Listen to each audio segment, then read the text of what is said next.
It's Tuesday, March 15th, 2022. I'm Joshua Claycamp, and this is The Word and Observer, a Canadian look first at God's Word while pondering the times in which we live and asking the Lord how Christians need to think and feel about current events. One of the most commonly asked questions since Russia began preparing for their recent invasion of Ukraine has been, what does Vladimir Putin hope to gain by going to war? It's been frequently asked because no one really seems to know. And while I don't pretend to be able to answer that question any more definitively than others, Putin's past does reveal a great deal regarding what might be motivating his actions in the present. Psalm 55 tells us, "My companion stretched out his hand against his friends. He violated his covenant. His speech was smooth as butter, yet war was in his heart. His words were softer than oil, yet they were drawn swords."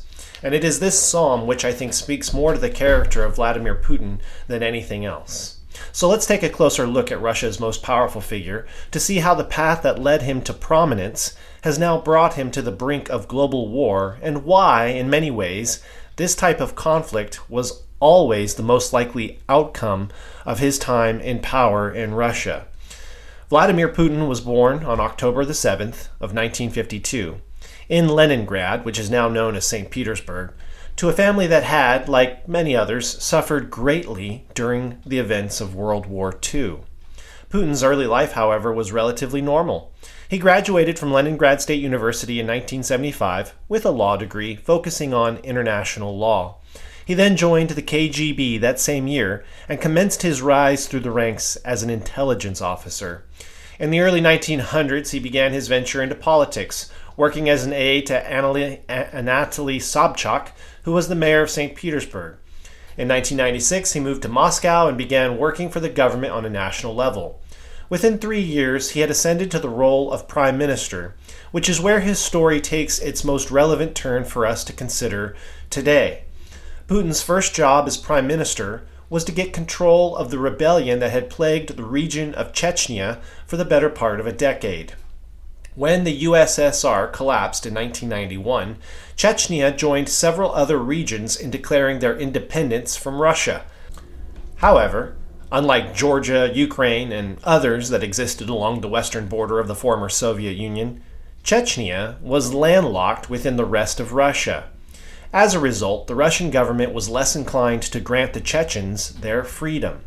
Despite this resistance, though, Zhokhbar Dudayev took control of the relatively small territory in 1991 and established an anti-Russian autocratic state.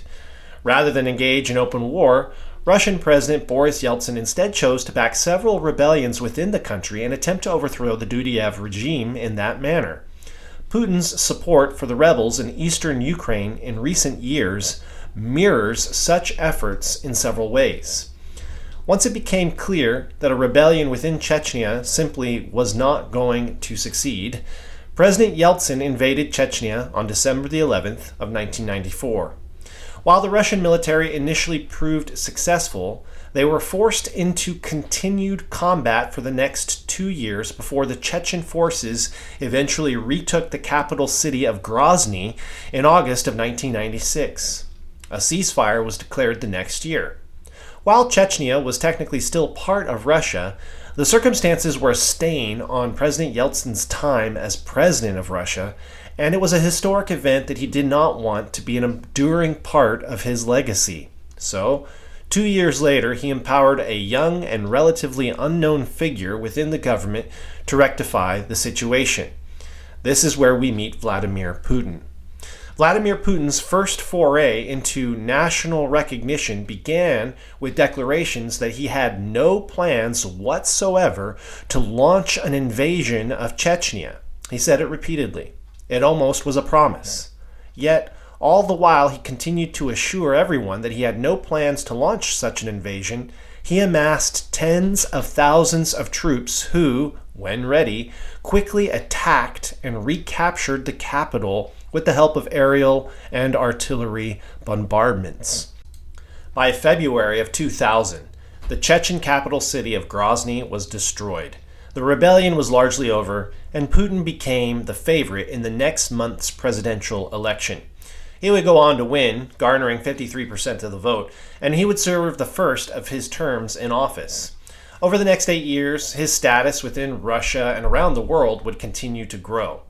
The only time since then that he has not served in the country's most powerful position was when the Constitution required him to vacate the office after 2 terms. When that happened, Dmitry Medvedev followed him as Russian president in 2008, while quickly naming Putin as prime minister until the two could swap roles again in 2012. This was seen as largely a placeholder event. Nobody really considered that Dmitry Medvedev was exercising real power. He was always perceived to be the puppet of the real power, which was Vladimir Putin. Putin would go on to make sure that a similar charade was unnecessary the next time he was up for re-election by advocating for constitutional changes in 2020 that would eliminate restrictions on how many terms one could serve as the president of Russia consecutively. Putin's second stint as president, however, did not go as smoothly as his first. As the Russian economy continued to struggle, opposition began to grow bolder. And while his popularity with the people has never waned to the point that his position of authority was in any real jeopardy, his iron grip on the hearts of Russians had begun to loosen. Consequently, he spent much of the last 10 years attempting to distance Russia from the West, whom he saw as the greatest threat to his power and vision for Russia. Putin's desire to draw a clearer distinction between the Russian people and the rest of the world took its most public step forward when he annexed Crimea in 2014. After pro-Russian Ukrainian President Viktor Yanukovych was replaced following months of protests, Putin ordered his troops into the country and he captured Crimea, a southern province of Ukraine.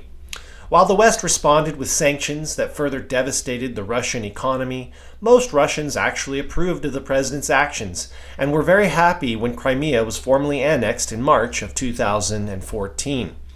The area had been part of Russia until the 50s, the 1950s that is, when it was nominally transferred to Ukrainian control. It was always seen as more Russian than anything else, though, both by the citizens of Russia and mostly of those living in Crimea. Still, the success and popularity of the invasion did not go unnoticed by Putin, and the parallels to his current war are important to notice.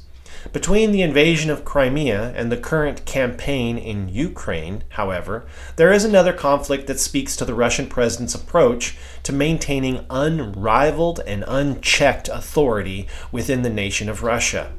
In 2015, the conflict in Syria between President Bashar al-Assad and pro-democratic rebels was nearing its peak in Syria. Most Western powers obviously supported the rebels, and it looked like they may have had a chance to win. However, 2 days after delivering a speech in front of the UN, in which Putin described the US and NATO as a danger to the security of the world, Putin committed Russian troops to the war in Syria on the side of Bashar al-Assad. And, as with Chechnya, his approach to Syria will look all too familiar to those who have been following the war in Ukraine. While Syrian forces fought on the ground, Russian planes and missiles provided support through the air. The combination helped to put the rebel forces in retreat in a rather brutal fashion. Perhaps no battle better illustrates this tactic better than what happened in Aleppo in 2016. The Syrian army laid siege to the city while rebellion forces, including civilians, were trapped inside. Artillery and airstrikes then systematically destroyed much of the city, with rebel forces and civilians trapped inside, which resulted in the destruction and the death of many of those forces and those civilians. United Nations Chief Ban Ki-moon would eventually go on to describe the city as, quote, a synonym for hell, end quote. After the Ukrainian city of Kharkiv experienced similar destruction in recent days, Charles Lister of the Middle East Institute wrote that it was, quote, like Aleppo all over again, unquote. Unfortunately, the similarities don't stop there. As part of peace talks with Ukraine in recent weeks, Russia has agreed to establish safe corridors that nominally allow civilians to escape areas of increased violence. Reports of attacks on civilians attempting to evacuate have, unfortunately, been increasingly frequent since this agreement was reached. And as A.J. Naddaff describes, even those lucky enough to get through unscathed have found that many of these, quote, evacuation routes, end quote, led mostly to Russia or its ally, Belarus. Ultimately, such a strategy results in giving residents the brutal choice between fleeing into the arms of their attackers who are trying to kill them or dying under the bombardment of their attackers. Rebels in Assyria were given that same choice, and they often experienced a similar fate. Flee into the arms of your attackers or die as they attack you. The tactic has the benefit of making it seem like any non-combatants who die in subsequent attacks are actually being given the chance to survive, when in all actuality they're only being given the chance to suffer in a Russian prison somewhere. As Sarah Kayali of the Human Rights Watch notes, far too often it seems like Russia's approach to such offerings amounts to creating, quote, a humanitarian corridor for 2 days and then saying, well, we've done our job and now we are free to go on and destroy everything, end quote. Now, you and I may look on in horror as the casualties continue to pile up, but while we look at this with horror, Putin appears more than willing to continue his pattern of attacks for at least one very important reason, and that's that they work. Since the start of this invasion, reports indicate that Putin's popularity with the Russian people has actually improved. Surveys show that his approval rating is actually going up, not down, despite the many reports we may see or hear in the news regarding mass protests and hundreds, even thousands of protesters within Russia being arrested. While many Russians are not in favor of the war and do not want to see Ukrainians or their country suffer, the average citizen sees this conflict with Ukraine as a war of necessity, one that has been forced onto it by NATO and the choices that Ukrainians have made. In fact, a recent poll found that only 4% of Russians think primary responsibility for this war rests with Putin, while 60% of Russians see America and NATO as the ultimate initiators of this conflict. Now that right there ought to tell you what the powers of false propaganda and being able to control the press are able to achieve for politicians. It isn't necessary to be much of a politician courting the favor of public opinion when you get to report the news and tell the public what is happening. But I digress. As a result of these surveys, when those same Western powers then level sanctions against Russia for a conflict its citizens simply don't believe is their own country's fault, well, the results only serve to lend more validity to Putin's claims that the West is a threat to their way of life. Everything that the West is doing is being understood through a prism. It's being filtered through the narrow window of the propaganda over which Putin himself resides. And as a result, all of the sanctions and all of the economic embargoes, all of the diplomatic overtures that are made to Russia are simply spun by the Russian dictator in such a way as to present a picture to Russians of the growing fecklessness of the West and the growing evil of the West, enforcing this unfortunate conflict upon the people in Ukraine. Again, we may see scenes of anti-Putin demonstrations and angry citizens on the news here in the West. We may see these demonstrations happening in Russia, but those groups hardly represent the Russian people as a whole. Unfortunately, as Ehrlich notes, quote, the Russians who are upset with Putin about sanctions are the only ones who already opposed him. They are a vocal, younger, and vastly fewer minority inside the country. But the people attending anti-war marches are the same ones who previously were marching against corruption. So, as their economy continues to grow weaker, the Russian people's ties to the government are likely to only grow much stronger. And that ultimately appears to be what Vladimir Putin wants the most. He is more than willing to risk the wrath of the West, so long as it wins him only more of the loyalty of his citizens. And as the 100th anniversary of the founding of the Soviet Union approaches at the end of this year, 2022, it seems increasingly likely that Putin has designs on celebrating with the establishment of a new Russian empire to be crowned with the success of re-annexing Ukraine. Where all of this leads next beyond Ukraine, well, we simply don't know, but we have every reason to suspect the worst. We can look at trends and we can prepare for likely outcomes, but at the end of the day, while we may suspect that even darker events lay ahead of us, Putin is the only one who really understands what Putin is planning. Of course, Putin knows in his heart what his goals are, but there is another who knows his heart. And there is another who is the ultimate sovereign over all of history.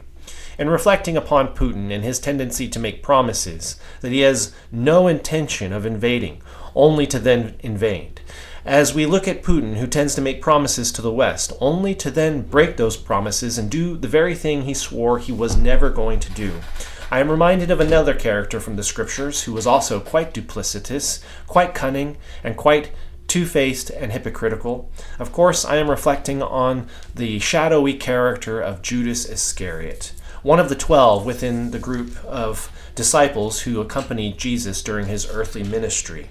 And as I was reflecting on Jesus' life, I couldn't help but be reminded of these words from Psalm 55. Of course, this is a psalm of David, but it is prophetic in that it echoes, if not gives voice to the emotions and the feelings which Jesus himself must surely have felt in the wake of the betrayal that he experienced at the hands of Judas Iscariot. The psalmist begins, "Give ear to my prayer, O God, and hide not yourself from my plea for mercy. Attend to me and answer me. I am restless in my complaint, and I moan because of the noise of the enemy, because of the oppression of the wicked. They drop trouble upon me, and in anger they bear their grudge against me."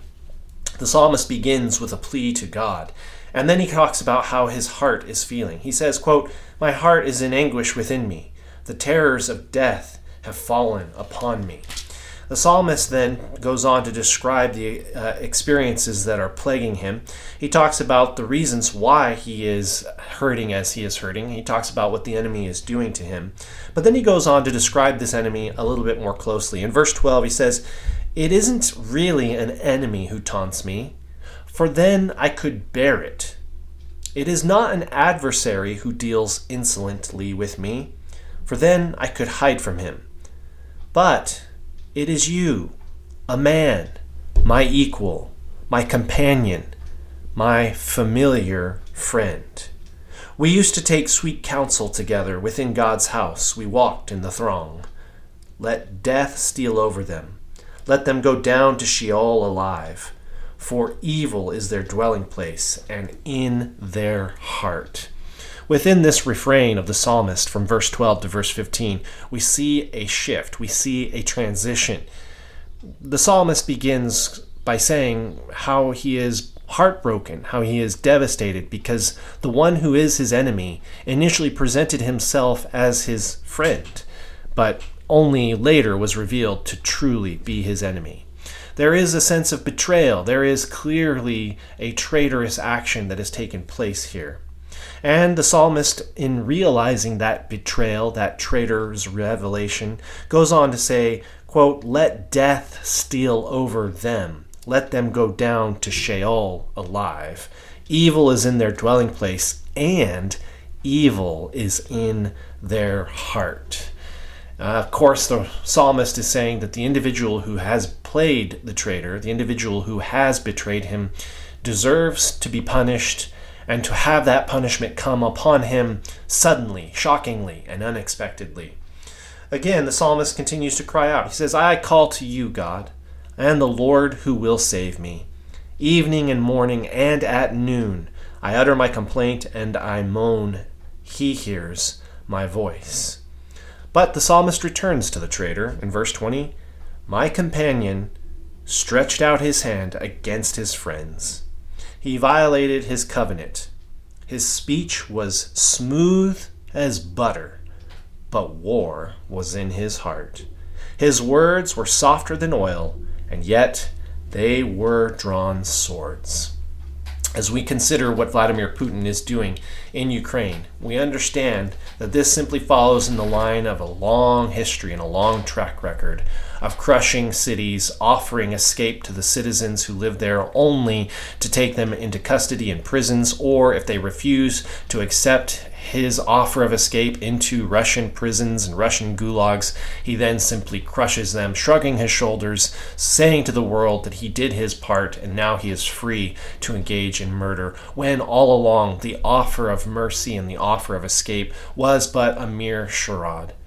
And so here we are today, looking at Vladimir Putin and seeing within him the specter of Judas Iscariot. Where he will go, what he will attempt to do next, we don't know. But we do know that the Psalmist, when he beheld a friend who was quite traitorous, he lifted his voice to God. He prayed and he asked for God's protection and for his help. And the same is true for us. As we trouble ourselves about the world events and what is happening around us, we too must turn to God. The lack of certainty, the lack of knowledge about what may come next, makes it all the more vital that we should spend time praying for guidance from God, who alone knows the Russian president's heart and who alone knows what actually will come next better than we ever could. I hope you'll join me in praying for our world, praying for Vladimir Putin, praying for the Ukrainian people. Thanks for listening to The Word and Observer. You can follow me on Twitter by going to twitter.com/Joshua Claycamp. For more information on First Baptist Church, simply go to firstbaptistkamloops.org, or for more information on First Baptist Classical Academy, where we strive to educate kids according to a Christian worldview, just go to firstbaptistclassical.org. I'll meet you again tomorrow for The Word and Observer.